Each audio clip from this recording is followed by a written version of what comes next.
শোনো শোনো, সমুদ্রের তলদেশের জলপরীরা শোনো। সমুদ্রের উপরে এখন প্রবল বেগে ঘূর্ণিঝড় হচ্ছে, তাই সমুদ্র রাজা সবাইকে হুকুম দিয়েছে যাতে সমুদ্রের উপর কোনো জলপরী না যায়। শোনো শোনো শোনো, সমুদ্রের তলদেশের জলপরীরা শোনো। আহারে, সমুদ্রের উপরে ঘূর্ণিঝড় হচ্ছে। আমার বন্ধু পশু পাখিরা না জানি কত দুঃখে কষ্টে আছে। না না, আমাকে সমুদ্রের উপরে যেতেই হবে, তাদের সাহায্য আমাকে করতেই হবে। এই বলে জলপরি বাধা নিষেধ অমান্য করে সমুদ্রের তলদেশ থেকে উপরে ভেসে ওঠে আর চারদিক তাকিয়ে দেখে যে কালো অন্ধকার মেঘে ছেয়ে গেছে, ক্ষণে ক্ষণে দমকা হাওয়া বইছে। সমুদ্রের পাড়ের সব গাছগাছালি ভেঙে লণ্ডভণ্ড হয়ে যাচ্ছে। ঠিক সেই মুহূর্তে আচমকা এক মোটা গাছের ডাল ভেঙে উঠে আসা জলপরীর মাথায় আঘাত করে।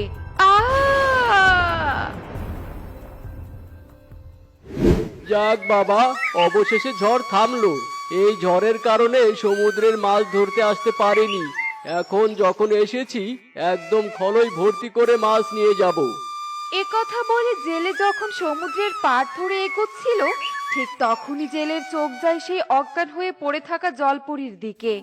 আর জলপরীর দিকে এক ছুটে গিয়ে খুশি হয়ে বলে, ওরে, আজ তো আমার কপাল খুলে গেছে রে, একটা জলপরি পড়ে আছে। এই জলপরি বাজারে বিক্রি করতে পারলে অনেক টাকা পাবো। যাই, কেউ দেখে ফেলার আগে এই জলপরিকে নিয়ে কেটে পড়ি।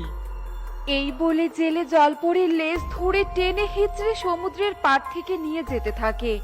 এদিকে সমুদ্রের পাড়ে ছোট ছোট পাথরের আঘাতে জলপরীর পুরো শরীর রক্তাক্ত হয়ে যেতে থাকে।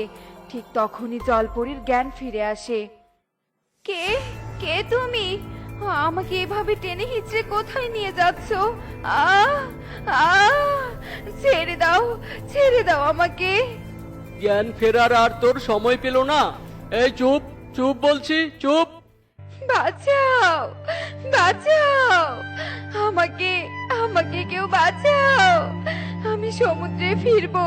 ছেড়ে দাও আমাকে, বাঁচাও বাঁচাও। নাগিন, নাগিন, তুমি কি কারো চিৎকার শুনতে পাচ্ছ? মনে হচ্ছে কেউ বিপদে পড়েছে। চলো চলো, আমরা গিয়ে তাকে সাহায্য করি। সাহায্য করতে যাবে মানে? তোমার কি মাথা খারাপ হয়ে গেছে নাকি নাগরাজ? তুমি কি ভুলে গেছো এই বনে আমরা নীলপদ্ম খুঁজতে এসেছি? সেই নীলপদ্মের মালায় আজ নাগ পূর্ণিমার রাতে আমাদের বিয়ে হবে। এখনো আমরা নীলপদ্ম খুঁজে পাইনি। চলো আমরা নীলপদ্ম খোঁজার কাজে মনোযোগ দেই। একজনকে সাহায্য করার চাইতে তোমার কাছে আমাদের বিয়েটা বড় হলো? এটাই কি আমাদের নাগলোকের শিক্ষা বলো নাগিন?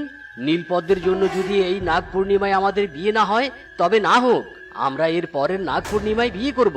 তুমি নাগরাজে ফিরে যাও নাগিন, আমি যাচ্ছি দেখতে কে বিপদে পড়েছে। নাগরাজ, নাগরাজ! উফ, একটা কথাও আমার শোনে না। যখনই নাগ পূর্ণিমায় আমাদের বিয়ের লগ্ন আসে তখনই নাগরাজ কোনো না কোনো অজুহাত দিয়ে বিয়ে পিছিয়ে দেয়। এবারও বুঝি বিয়েটা হলো না। এভাবেই নাগরাজের নাগরানী হওয়ার স্বপ্নটা অপূর্ণই থেকে যাবে বুঝি। এই বলে নাগিন রেগে মেগে সেখান থেকে চলে যায়। আর অন্যদিকে নাগরাজ সেই জেলের সামনে গিয়ে উপস্থিত হয়। জেলের হাতে জলপরীর এমন করুণ অবস্থা দেখে বলে, এ কি জেলে, তুই জলপুরীর এই অবস্থা কেন করেছিস? ছেড়ে দে বলছি। এই এই, তুই কে রে? আমার কাজে বাধা দিস? ও বুঝেছি, তুই এই জলপরিটা আমার হাত থেকে বাগিয়ে নিয়ে গিয়ে বাজারে বিক্রি করতে চাস, তাই না? সরে যা বলছি আমার সামন থেকে।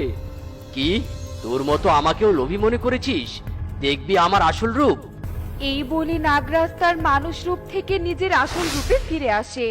আর নাগরাজের আসল রূপ দেখে জেলে ভীষণ ভয় পেয়ে যায়।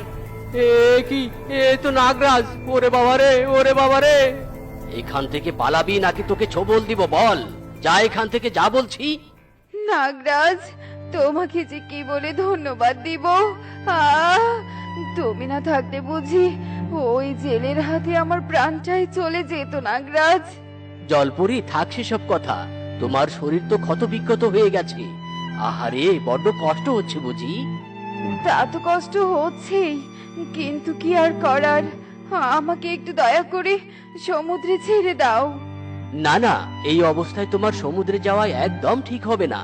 এই দুর্বল শরীর নিয়ে আবার যদি কোনো বিপদে পড়ো। শোনো জলপরি, তুমি বরং আমার সাথে এই বনের পাতালে নাগরাজ্যে চলো। পুরোপুরি সুস্থ হলে তোমাকে সমুদ্রে ছেড়ে দিব। এ কথা বলে নাগরাজ জলপরীকে কোলে তুলে নেয় আর সেখান থেকে অদৃশ্য হয়ে পাতালের নাগরাজ্যে চলে যায়।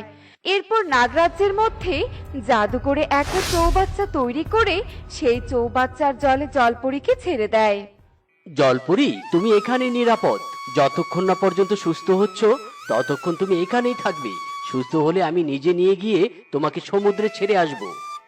ধন্যবাদ নাগরাজ, তুমি আমার জন্য এত কিছু করছো। এরপর থেকে নাগরাজ জলপরীর সেবা যত্ন করতে থাকে। অন্যদিকে নাগরাজ কি বন থেকে ফিরেছে নাকি ফেরেনি? সে কি আমাদের বিয়ের কথা ভুলেই গেছে? ওই যে সাহায্য করতে গেল, এখন পর্যন্ত আমাকে তার ফিরে আসার কোনো সংকেতও পাঠায়নি। যাই, নাগরাজের গুহায় গিয়ে দেখি।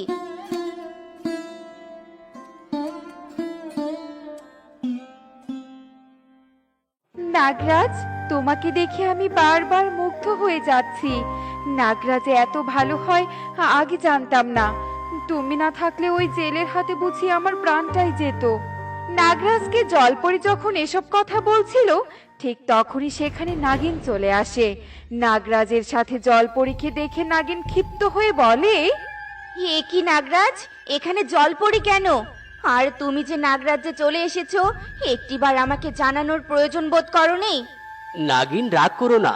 আসলে সেদিন এক জেলের হাতে এই জলপরি বিপদে পড়েছিল। জলপরি এত অসহায় অবস্থায় ছিল যে তাকে ফেলে আর আসতে পারেনি। বাহ নাগরাজ, বাহ! আমাদের বিয়ের মালার জন্য নীল পদ্ম ফুল তুমি খুঁজে না নিয়ে এসে একদম এই জলপরীকে তুলে নিয়ে সোজা পাতালের এই নাগরাজ্যে চলে এলে। আমাদের বিয়ের কথা কি ভুলে গেলে? আহা, কি বিয়ে বিয়ে শুরু করেছো নাগিন! একজনের প্রাণের থেকে তোমার আমার বিয়েটাই বড় হয়ে গেল। থামো, তোমরা থামো, আর ঝগড়া করো না। আমি খুব তাড়াতাড়ি সমুদ্রে ফিরে যাব। আমাকে নিয়ে তোমরা অশান্তি করো না। অশান্তি? অশান্তির তো এখনো কিছুই হয়নি। দিন দিন নাগরাজ আমাকে প্রত্যাখ্যান করেই চলেছে। আমি আর সহ্য করব না। আদিনাগ মাতা, আদিনাগ মাতা, আপনি কোথায়? দেখা দিন, আপনি আমাকে দেখা দিন। আমি আপনাকে আহ্বান করছি। আদিনাগ মাতা, দেখা দিন। নাগিনীর আহ্বানে আদি নাগমাতা সেখানে প্রকট হয় আর প্রকট হয়ে জলপরীকে দেখে বলে, এ কি নাগরাজ্যে জলপরি? এই জলপরিকে এখানে কে এনেছে? নাগরাজ এনেছি মাতা, নাগরাজ। দেখুন, আপনার বানানো নিয়মের পরোয়া না করে নাগরাজ্যে জলপরীকে প্রবেশ করিয়েছে। নাগরাজ, তোমার কাছে আমি এটা আশা করিনি। জানো না, জলপরীদের সাথে নাগরাজ্যের পূর্বপুরুষ থেকে শত্রুতা। কারোর রাজ্যে কেউ ঢুকতে পারে না। এক্ষুনি এই জলপরীকে হত্যা করো। আদি নাগমাতা, আমি আপনার এই কথা শুনতে পারবো না। এক অসুস্থ অসহায় জলপরীকে কিছুতেই হত্যা করতে পারবো না। এর বদলে আপনি আমাকে যা শাস্তি দিন। আমার আদেশ অমান্য করছিস তুই? বেরিয়ে যা, বেরিয়ে যা এই নাগরাজ্য থেকে। এই নাগরাজ্যের ঠাঁই তোর হবে না। আদি নাগমাতা, সব আমার জন্য হয়েছে। তাড়িয়ে দিবেন না নাগরাজকে।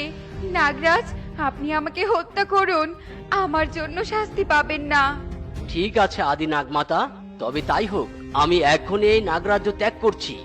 এ কথা বলে নাগরাজ জলপরীকে নিয়ে নাগরাজ্য ত্যাগ করে সেখান থেকে চলে যায়। এরপর আদি নাগমাতাও অদৃশ্য হয়ে যায়। এদিকে নাগিন বলতে থাকে, আমাকে প্রত্যাখ্যান করেছিলে নাগরাজ, তাই না? দেখো, তোমাকে নাগরাজ্যই ছাড়া করলাম। যাই, আমি বরং অন্য বিয়ের জন্য অন্য নাগরাজ খুঁজে বের করি।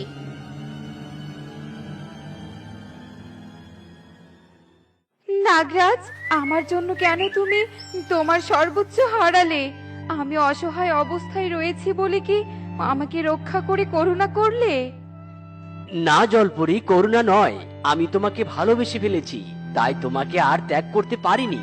আমার নাগরাজ্যের দরকার নেই। তোমার সাথে থাকতে পারছি, এটাই অনেক। আমাকে ভালোবাসো সত্যি নাগরাজ? হ্যাঁ হ্যাঁ, সত্যি সত্যি। এ কথা বলে নাগরাজ জলপরীকে নিয়ে সমুদ্রের পাড়ে আসে।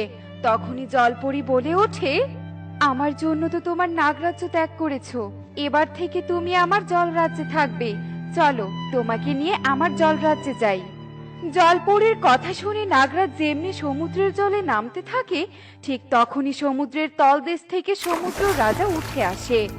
সংযত হও তোমরা, আমার রাজ্যে কোনো নাগরাজ প্রবেশ করতে পারবে না। অনুমতি দিন সমুদ্র রাজা, এই নাগরাজ আমার প্রাণ বাঁচিয়েছে, আমার জন্য নিজের নাগরাজ্য ছেড়েছে, আমাদের জলরাজ্যে প্রবেশের অনুমতি দিন। না না, অনুমতি মিলবে না। জলপরি, তুমি তোমার রাজ্যে প্রবেশ করতে পারো, কিন্তু নাগরাজ নয়। নাগলোকের সাথে সমুদ্র লোকের পূর্বপুরুষ থেকে শত্রুতা। ঠিক আছে সমুদ্র রাজা, নাগরাজ আমার জন্য সবকিছু ছেড়ে দিয়েছে, আমিও তার জন্য আমার রাজ্য ছেড়ে দিব। কোথাও তো কোথাও আমাদের ঠাঁই হবে। চলো নাগরাজ, এখান থেকে চলো। জলপরি, ভাবছি তোমার রাজ্যেও আমাদের ঠাঁই হলো না, আমার রাজ্যেও ঠাঁই হলো না। তাই এবার মানুষের রূপ ধরে সারা জীবন এই বনে তোমাকে নিয়ে সংসার করতে চাই। তুমি যেখানেই রাখবে আমাকে, আমি সেখানেই থাকবো নাগরাজ। এই বলে দুজনে মানুষের রূপ ধারণ করে, আর সেই বনে ঘর সংসার পেতে নাগরাজ আর জলপরি মানুষ রূপে সুখে শান্তিতে দিন পার করতে থাকে।